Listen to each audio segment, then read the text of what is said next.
Radio Verulam. Indeed, Radio Verulam, the radio station for St Albans. And now we are very lucky indeed to be joined in studio by the P.R.O. Officer for Colmcilles, a very successful at the moment local Gaelic kind of football outfit. James, thank you very much indeed for your time this afternoon coming in to join us. As I say, it seems that success has bred success right through the club there. Tell us a little bit more. Yeah, so it's been a great year so far for the club. The ladies, the senior men's team doing very well. The youths teams going very well, very strongly as well. We've mentioned before the under-14s girls winning their All-Britain Championship, so it's just gone strength to strength this year. I guess just talking from the ground level up, that victory there for was it the under-14s girls? I mean, that's quite an achievement. I mean, how many other teams were they pitted against? It was a national level, right? It was every club within the UK at the championships that was down in Greenford back in July. I think it was about 7 or 8 teams, and it was the best of the girls' football in the UK, and St Colmcilles came out on top. It's the first team from St Colmcilles to win an All-Britain Championship, so definitely quite an achievement. And again, we champion, we love it when local successes occur, but that's really quite something. I guess if you could just remind us, talk us through the atmosphere and the how tough it was for them, and just credit to the girls there for you guys. Yeah, so it was a brand new setup this year. Neil Gallagher decided that we should get a youth team going for the girls, so we got it together. They only started playing football, most of them, in April, and to go from basically nothing in April all the way to winning an All-Britain Championship in July was absolutely massive, and everyone in the club is very proud of what they've achieved. But from the top level down to there, it's just been one of those seasons where it seems that you've had that charm, that look, that magic. The guys, are they in the Hertfordshire final in September? When is that? Yeah, so the men last weekend were in the championship semi-final. We beat Cambridge Parnells in a great match. We took an early lead, goals from Chris Griffin, followed by Conor Carney and Adrian Cooney, plus a handful of other points, meant that we had a 3-8 to 3-point lead at half-time. And then we continued to dominate in the second half. Goals from Paul Barrett, Jason Donnelly and Joe Deasy extended the scoreline, and it finished up 6-18 to 7 points. So it was a brilliant performance, plenty of skill, ability, determination, right to the final whistle. So that means that we're into the championship final on the 11th of September at 3 p.m. It's going to be in Stockwood Park in Luton, and we're going to be up against St Timothy's of Luton. So it'll be a tough match, but there's a lot of confidence in the team at the moment, and we're really looking forward to it. And James, I understand the club's senior ladies team won their match against Oxford last Tuesday. That's what was on the 23rd. And on other results, then this weekend we hope they should be through to play in the league final. Yeah, so that was the team's final league match in the sort of the league stage, and the top 2 teams then go on to play in the league final. So we're waiting on a couple of other results this weekend, but should be through to the league final, which should take place in mid-September. We're still waiting on a date for that. But again, that was another great match. Completely dominated the game, and what was great to see that some of the under-14s girls even came along to the match and came on as subs in the second half to boost the team and kick on to a great final score of 4-17 to 1-8. Fantastic and inspiring for them. Yeah. And just for maybe some of our listeners who have maybe ignorant to your fantastic sport, is it 11-a-side? How is it broken down? And again, is it 45 minutes each way? Just kind of give us the overview there, please. Yeah, so it's a 15-a-side game. So, and it's a pitch quite like a rugby pitch, but a little bit longer, a little bit wider, and with rugby-style posts. Except at the bottom, underneath the crossbar, there's a goal, and you score a goal that gives you 3 points, and then if you put it over the bar between the posts, it's 1 point. It's 35 minutes a half, in inter-county level it's 35 minutes a half, in club level it's 30 minutes a half, but it's quite an intense match, plenty of running because of quite an open pitch and quite a big pitch. It turns into quite a tough game. I mean, I've only vaguely kind of seen it a few times kind of on TV. It seems to me that it kind of bridges that barrier almost between sort of, rugby and Aussie rules. Is it contact, semi-contact, or full contact? How would that kind of relationship break down? It is a contact sport. You aren't allowed rugby tackle or things like that, but you are allowed shoulder, you are allowed get in and sort of knock the ball free from an opponent in men's football. Ladies football is slightly different. It's a little bit less contact, but it is still a contact sport. You're not allowed to lead with the shoulder, and you're not allowed to take the ball while it's in an opponent's possession. It has to be when they're playing that you can then go in and intercept it. But it is it's a mix of a lot of sports. Soccer, because obviously you're kicking the ball, rugby, with the size of the pitch, and basketball as well. You have to have good hands as well on the ball. So we think it's a mix of all sports, but it is quite an impressive one and a great sport to be involved in. And again, a massively impressive season for you guys there at St Colmcilles.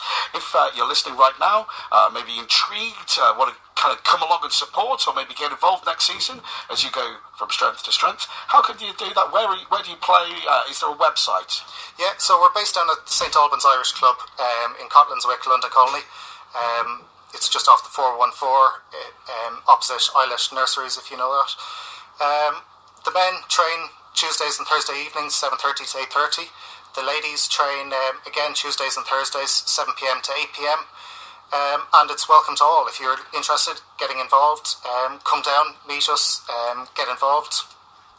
Or you can contact us. We have our website, stcolmcilles.co.uk, our Facebook page. We've got two Facebook pages, one for the men, one for the ladies. That's St Colmcilles GAC or St Colmcilles Ladies Gaelic Football Team. So yeah, it's welcome to all. Get in contact, and we'd love to have more members and make sure that the club continues to grow. Well, again, for me, great to have the pleasure of your company. Just final quick question before we let you kind of go about the rest of your Saturday afternoon. Can you just very briefly explain, you obviously have had a wonderful season. What's the season like at the actual national level over in Ireland? Where's the state of play at the moment there? So, at the moment, we're at the semi-final stage in the senior men's Gaelic football, and for the ladies as well. So tomorrow is going to be the second semi-final. Dublin take on Kerry in Croke Park at 3:30 p.m. So that's going to be a big game, big rivalry there between Kerry and Dublin. So that should be a fantastic game. That's going to be on RTE or Sky Sports 3 tomorrow afternoon from 3:30. James Thompson, pleasure to have you with us this afternoon. My final thing to you, please, can you just announce once again where people can go for that big old final, September the 11th, I think, for the men's. Where was that being held again? Yeah, so September 11th, the men's are playing their championship final in Stockwood Park in Luton, but this week the ladies are playing their championship final against P.R.O Oxford at 7 p.m. in the St Albans Irish Club in Colmcilles. So that's this Wednesday evening. Thanks once again for your time, James. Have a really good rest of your weekend. Cheers, thank you. So that was James there talking and communicating very clearly about the awesome successes that they have enjoyed there at Colmcilles. Now we are going to... Radio Verulam. Radio Verulam indeed. The radio station for St Albans, and this is Verulam Sports. Back in studio is James Thompson. You may have enjoyed hearing from him. Just tell us just how wonderfully successful the Colmcilles have been, right from under 14 girls in their inaugural season, championship winners. They've got two championships ahead of them, and now we're going to talk about the bigger picture, the championship as it appears in the Irish context. James, tell us a bit more. Yeah, so last weekend there was the Mayo Tipperary All-Ireland semi-final in the men's game. Mayo won that in not a very impressive performance, so they go on to the final now. They await the winners of tomorrow's game, which is Kerry versus Dublin. It's taking place in Croke Park at 3:30.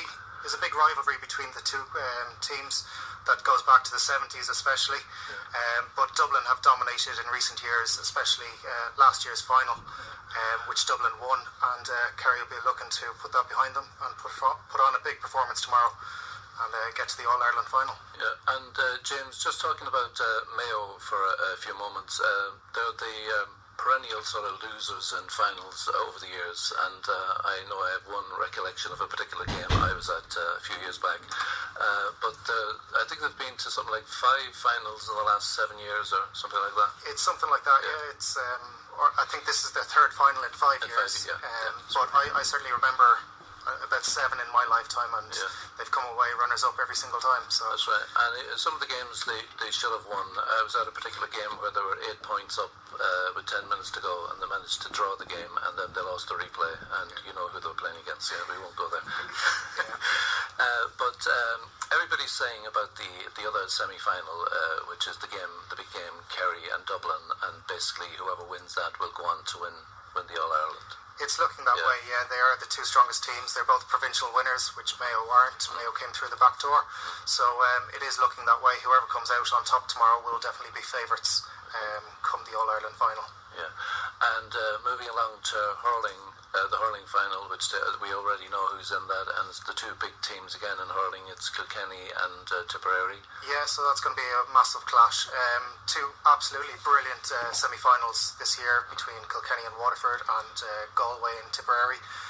And both Kilkenny and Tipperary came out on top and go into the final, and it sort of lives to be a cracking game. Yeah. It should be an absolutely brilliant And thing. as I was saying in an earlier programme, like Tony was saying about people who might know about Gaelic games, and we're trying to give it a bit of coverage, and some people might think quite a lot of coverage the last few weeks, but like Kilkenny are really the team, the Manchester United or the Liverpool or the one of the big teams. They've won something like 35 finals. I definitely don't know the number, but they've definitely dominated in recent years. The odd Tipperary, Clare, Cork win, but is all surrounded by Kilkenny's dominance. Yeah, that's right, yeah. So the All-Ireland hurling final is traditionally on the first weekend, the first Sunday in September. Yeah, that'll be Sunday week, so Sunday the 4th of September. Then the All-Ireland football final is always 2 weeks later. 2 weeks after, on the 3rd. So. And then I think Tony or Sarah wanted to talk to you about the Cool Camp. Yeah, just obviously, again, it's been brilliant to have you here and to learn of the successes that, you know, it almost like seems a culture of success there.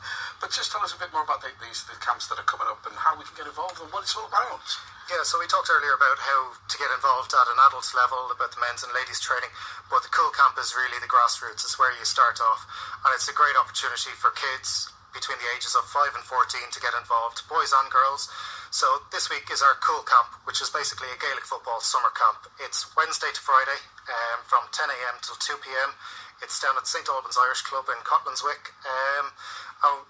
It's a great opportunity. It's run by some fantastic club coaches. Stephen and Rory will be there, and it's 3 fun days of activities. You get a chance to experience Gaelic football, possibly for the first time if you're getting involved, or improve your skills if you've been involved before. But as we said, the under-14s girls, they only started in April. They've already gone on to be All Britain champions. So it's a great chance if you want to come down, if you have your kids that want to come down and get involved. And who knows, next year we could have more teams that are winning All Britain championships. Well, again, it's like I say, it's that culture of success. Just remind us once again, whereabouts, and running Wednesday till Friday, so 10 a.m. till 2 p.m. down at St. Albans Irish Club. Just come along if you can. There's information on our website, stcolmcilles.co.uk, about what you need to bring. Bring a packed lunch, obviously your playing gear and everything. It's £10 for 1 day or £25 for the 3 days, and it promises to be a really great few days. And it could be the case that if you come on down, you could be building upon the success and maybe getting your hands on some silverware, maybe this time in a year.